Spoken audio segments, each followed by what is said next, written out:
Zdravo dragi moji, dobrodošli na kanal.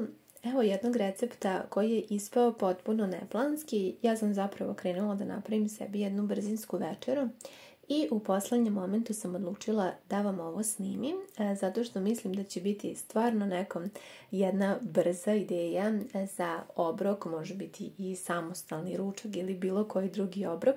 Sastojci su, vidjet ćete, krajnje jednostavni, a imali ste priliku u malom delu na početku da vidite koliko je to kremasto i fino, a nećete verovati od koliko jednostavnih namirnica. Za početak možete uzeti jednu glavicu crnog luka, postaviti da se blago prodinsta, dok se luk dinsta, a vi uzmite, ako imate, recimo 2 babure paprike ili crvene paprike ili možda nešto drugo od povrća što vi volite ili trenutno imate kod kuće.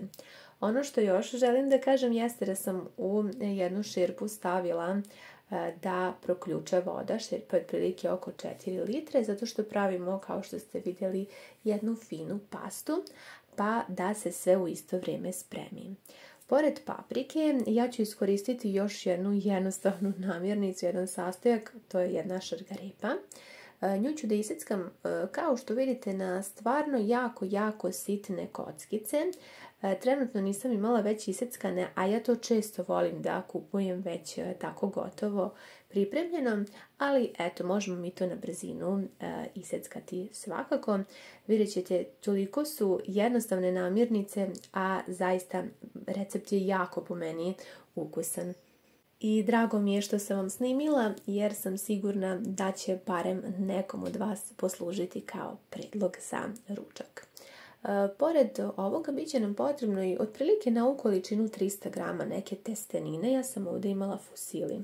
Kada voda počne da ključa, vi dodajte pastu, pa je možete vrlo malo i posoliti.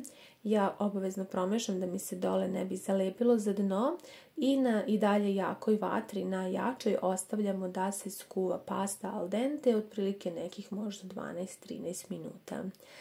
Za to vrijeme naš luk je, kao što vidite, blago već porumenije, tako da možemo da dodamo ovo naše povrće. Ukoliko volite, možete da iskoristite recimo i paradajz. Ja ga nisam koristila zato što ću upotrebiti nešto drugo što će mi biti zamjena za njega. Tako da možete stvarno improvizovati i napraviti nešto ovako fino. Malo ću poklopiti i sačekati da vidim da li će paprika pustiti vodu. Pa ću tek nakon tog vremena, ukoliko bude bilo potrebe, dodati vrlo malo vode, ne dodajem više ulja jer želim da napravimo malo, da kažem, koliko može pasta biti zdrava, ali bez mnogo ulja, jer ja baš stvarno se trudim da ne koristim previše ulja. Ovdje sam dodala tačno 50 ml vode, malo sam prodinstala, vatra i dalje dosta jaka. Dodala sam jednu kašiku suvog začina, vi možete samo so ili već neki vaš začin koji volite, pa sve zajedno lijepo promešajte, a potom ukoliko imate kod kuće možete iskoristiti malo paradajz pirea. Ja obično kupujem ovaj u DM-u zato što mi se stvarno mnogo sviđa, već ima jako puno unutra povrća i stvarno je jako ukusan. Tako da kada njega dodajem ne koristim baš previše začina jer mi nije potrebno, on baš ima blagi ali jako lijep ukus. Možete koristiti naravno i neki drugi, ukoliko nemate možete onda iskoristiti jednu malu kašičicu crvene paprike. Dodala sam još 50 ml vode i sada ćemo promiješati, moramo sačekati malo da sad ovaj paradajz pire zajedno sa ovim povrćem se pomeša, pa onda poklopite i sačekajte da jednostavno ovo naše povrće zajedno sa paradajz pireom lepo omekša, dok mi ne pripremimo još neke sastojke. Ja ću iskoristiti ovdje, kao što ste vidjeli, 100 grama pilećih prsa. Obično u posljednje vrijeme volim da kupujem ovako pakovanu salamu, jer je nešto mnogo ne koristim, pa mi se onda često dešava kada kupim izmjereno da se pokvari, a ovako vakumirano duže traje. Iseckala sam na sitne kockice i sada ćemo taman da proverimo i naše povrće. Ukoliko još od garepa dovoljno omekšala, kao i paprika, onda ćemo unutra dodati i ovu salamu. Možete bilo koju po vašem izboru, i dimljenu pečenicu, apsolutno šta god da imate, bit će super, a i ne morate. To sad ostavljam vama na izbor, a i naravno šta imate trenutno kod kuće. Sve lepo pomešajte. Vi sada možete da zajedno pomešate sa pastom i ovo i bit će stvarno jako ukusno, ali ja sam želela da bude pasta kremasta.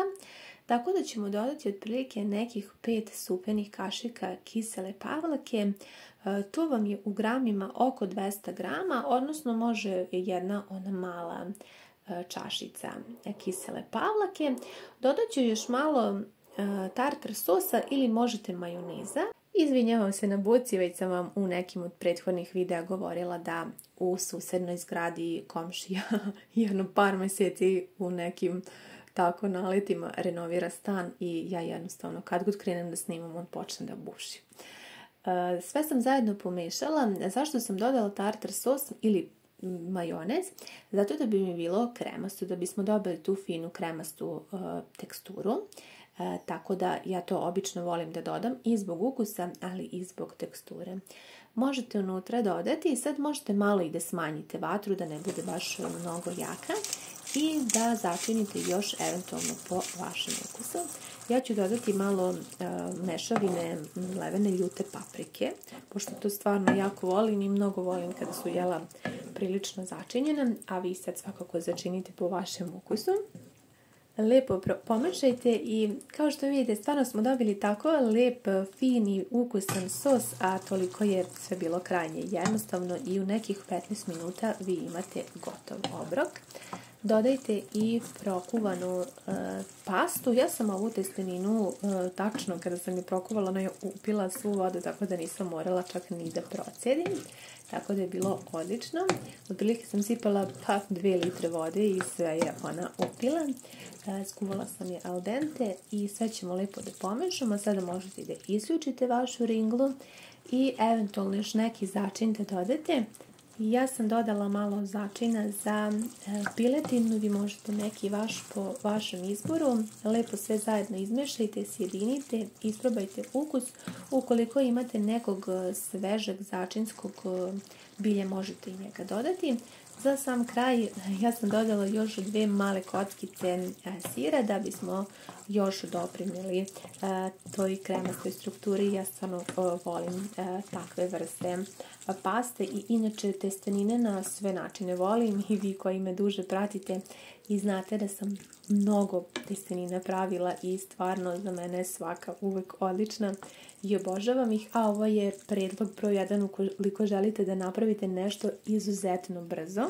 Da se ne pomučite ni malo, a da opet jedete nešto fino, barem po mom ukusu.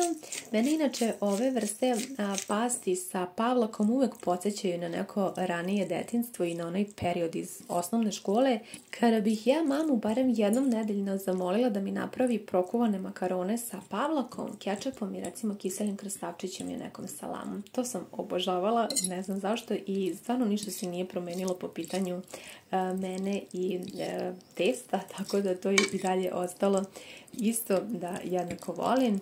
Vi mi pišite da li vi volite, da li spremate.